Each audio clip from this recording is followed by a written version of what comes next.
Okay, in today's battle on the Blood Angel side, let's go through the army list. Our warlord is Mephiston, Lord of Death. See if we can see him a little bit. We have Commander Dante as the other HQ. This is a double force allocation. We have a Sanguinary Guard unit. Storm Raven with Typhoon Missile Launcher, Assault Cannons, Hurricane Bolters. We have a Tactical Squad with Missile Launcher and a Flamer. Assault Squad with the Sergeant's got a Power Sword and a Storm Shield, and that's got 2 Plasma Pistols. We have a Furioso Librarian, and he's taken Shield of Sanguinius and Blood Lance for his powers. We have a Death Company Squad led by Lamartes. We got 3 Power Swords, 1 Plasma Pistol, and 4 Bolt Guns. We have a Predator tank with Laz, and it is going to have the pencil-mounted Stormbolter. We'll just add that on here in a second. We have a second Assault Squad. This one, the Sergeant has a Power Fist and Storm Shield, and it's got 2 Infernus Pistols. We have a Rifleman Dreadnought. We have a Bike Squad. Nothing special in the squad. They all just have their standard equipment. We have 3 Sanguinary Priests, 1 on bike, 2 in jetpacks. We have an attack bike with Multi-Melta and, actually I guess the Sadaka. And then we have a Land Speeder who has Multi-Melta and the Typhoon Missile Launcher. So that is the Blood Angels army. Okay, on the guard side, we have 2 Vendettas. One of them is a Valkyrie, but he's going to be proxied as a Vendetta. We have 2 Stormtrooper squads. They are both 9-man squads, and the Sergeants are going to have Power Swords, even though you can't really see them. We have a Stormlord, and he does have the Sponsons with Las Cannons. We have a Lehman Russ squad, 1 Vanquisher, 1 Executioner. Looks like Melta-Guns on the Executioner, and Heavy Bolters on that, with Las Cannons in the front. This Basilisk is going to be a Medusa. We have 1 Veteran Squad with Baston, and it has Grenadiers, a Melta-Gun, and 2 Grenade Launchers. We have a second Veteran Squad. This one's led by Harker, and it has 3 Sniper Rifles and Forward Sentry. We have a 5-man Rattling Squad. We have Commissar Yarrick leading this, and he's the Warlord. We have 1 Company Command Squad. In this case, he wanted to take Master of the Fleet, Master of the Astropath, or I think it's Master of the Astropath, yeah. And then the Master of Ordnance, and looks like we have a Plasma Pistol and a Sword, Plasma Gun, so what you see is what you get there. We have a Manticore, we have the Hellhound, with Flamer on the front of him. 2 Chimeras, both kitted out the same, so it's Heavy Stubber, Multi-Laser, and Heavy Bolter. So, this is our rough battlefield, and the mission we are going to play today is Trampled Underfoot. So each one of these objectives, and there should be 5, so there's 1 on the hill, 1 in the center of the table, 1 on top of that little temple, 1 in the woods over there, and 1 in that monolith ruins. And each one of those is worth 2 points at the end of the game. If the Lord of War unit runs over the objective or is within 3 inches of the objective at the end of his turn, it's destroyed, and that player gets 1 point automatically.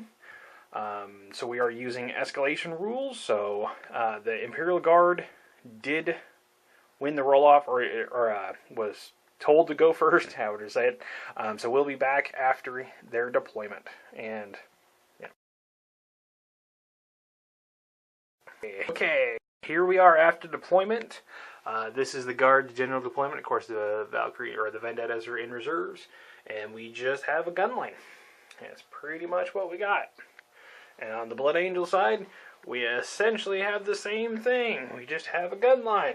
The only difference is in reserves we have Death Company in the Storm Raven, and we have Dante attached to the Assault Squad with the Infernus Pistols, and they're going to deep strike in and go pop some tanks when they come in. So now we're going to attempt to steal first turn. Since the Guard have a Lord of War and the Blood Angels don't, I steal a first turn on a 5 or a 6. And I got a 6, so I steal first turn. So we will be back after Blood Angel turn 1. Okay, after Blood Angels turn 1, the Sanguinary Guard jumped forward and then kind of ran forward 2 inches. They didn't do a whole lot. This tactical squad stayed put. The missile launcher fired at that Chimera and stripped him of a hull point. The bikes moved forward and shot at the squad that's in the trees, and they made all their cover saves. They ducked behind the trees with all those bolter fire. Assault squad just kind of moved forward and hid behind that ruins piece. Just kind of get some good cover saves there. The land speeder moved forward and shot at that hellhound and blew him up into smithereens because, you know, he's unpainted. He deserves to die. That's what happens. This guy moved forward and he stripped a hull point off that. This guy over here, he twin linked, did all his DACA, and he shot at him and he stripped him of a hull point, so he's only down to one left. The Predator moved forward and fired his last cannons at that big nasty thing and did manage to get a penetrating hit through, but he made his cover save because it is night fighting. And I think that's going to be just about it, so we're going to be back after Imperial Guard turn 1. Okay, after the Imperial Guard's nicely done first turn, the Medusa moved forward and shot out and killed a couple of the Sanguinary Guard. The snipers and Harker fired at this squad, but they made their saves and they feel no pain, so they're doing good.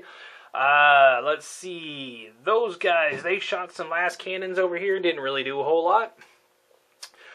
This guy and those guys all shot at the Predator tank and a land speeder. The big Stormlord in the back shot at the Predator tank, and between all that combined fire, they finally blew it up and took it down. That Manticore Storm Eagle rocket fired over, also hit the Predator tank. He helped out with that. He did manage to put a wound on Mephiston, who's down to 4 wounds. So, all in all, it was a pretty good turn. We will be on to turn 2. Okay, after Blood Angel's turn 2, the Sanguinary Guard jumped forward and then ran forward a little bit and then failed their charge range. Fail.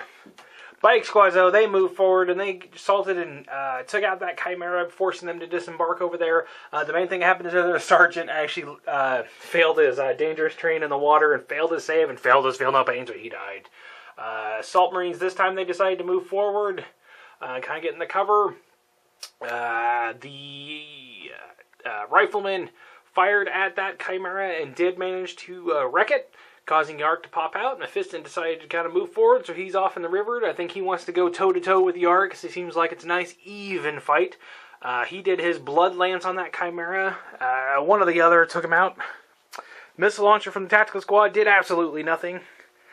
The main thing that happened is Dante came in with his assault marines, landed, and shot at that Stormlord and stripped off 5 of his 9 hull points. He's down to 4 hull points. Maybe if we can survive one more turn, we can take that out and get us some victory points. On to Imperial Guard turn 2.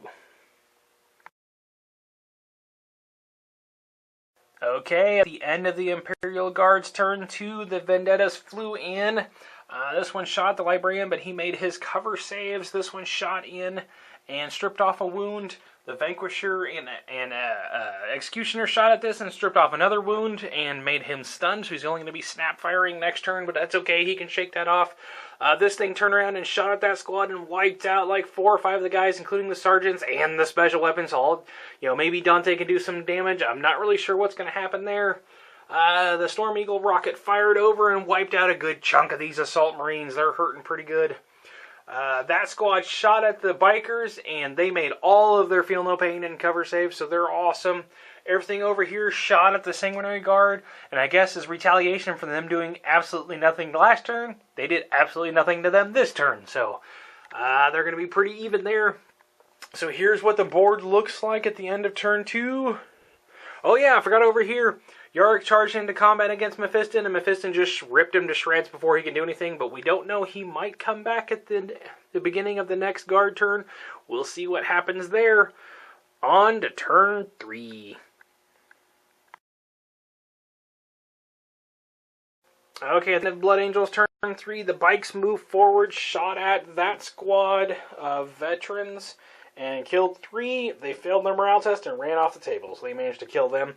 The Sanguinary Guard moved forward and assaulted that and stripped it down. It only has 1 hull point left, but it's still alive and able to fire. Let's see what else happened. Nothing. Those guys just recomped. They're fine. He moved forward. He shot at one of these two flyers and missed. Big thing over here is those guys came in, stripped a hull point off of that. No, actually, we haven't done that assault. Yeah, we missed an assault. We'll have to redo that. But Mephiston destroyed what was left of the super heavy, and it went apocalyptic, but did not manage to actually wound anybody since it scattered just the right direction to keep everybody alive. So we got one more combat to do over here, and then we'll be back for Imperial Guard's turn. Okay, at the end of the Imperial Guard, turn 3, this Vendetta flew over and shot at and killed a couple of tactical Marines. The Medusa backed up and shot his heavy bolters, and then that whole squad rearranged and shot at them, and they managed to kill off one guardsman. That squad moved forward and fired everything it had at the bikes and did nothing. That Vendetta moved forward and shot at the bikes, and they made all of their jinx and feel no pains and all that goodness. That Master of Ordnance, he fired and it scattered all the way over and killed one Assault Marine. It was rather funny. That Assault Marine squad that was assaulting that tank last turn, we forgot to, when I was on the camera, it didn't go through, and they actually completely whiffed and did nothing. So then that tank decided to move forward and tank shocked those guys, and they failed their test and started fleeing, so that's where they're at now.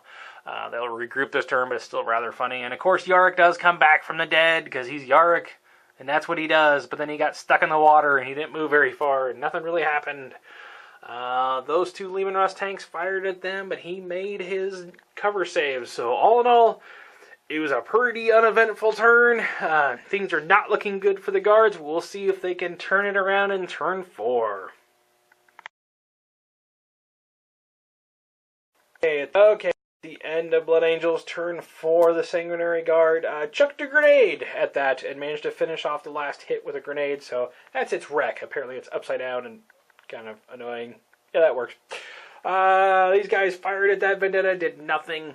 Storm Raven finally came in from reserves and shot his weapons at that Vendetta, who crashed. And stormtroopers inside, one stormtrooper lived from that explosion. So, of course, the Furiosa Librarian did his Blood Lance and killed him off, just because. The Dreadnought fired at Yarick and dropped him again. Let's see, the bike squad moved forward, shot at, assaulted, and then sweeping advanced the company command squad, so they are gone. The assault marines consolidated and from their fleeing, and then moved forward, charged in, and killed off all the ratlings, so they're gone. Mephiston and Dante moved forward and killed off the Manticore. So the only thing the Guard has left is 2 Lehman Russ tanks, 1 squad of veterans, and a Vendetta full of stormtroopers. But at this point in time, he went ahead and called the game, so we are going to call it there at the top of 4 as a Blood Angel victory. Thanks for watching.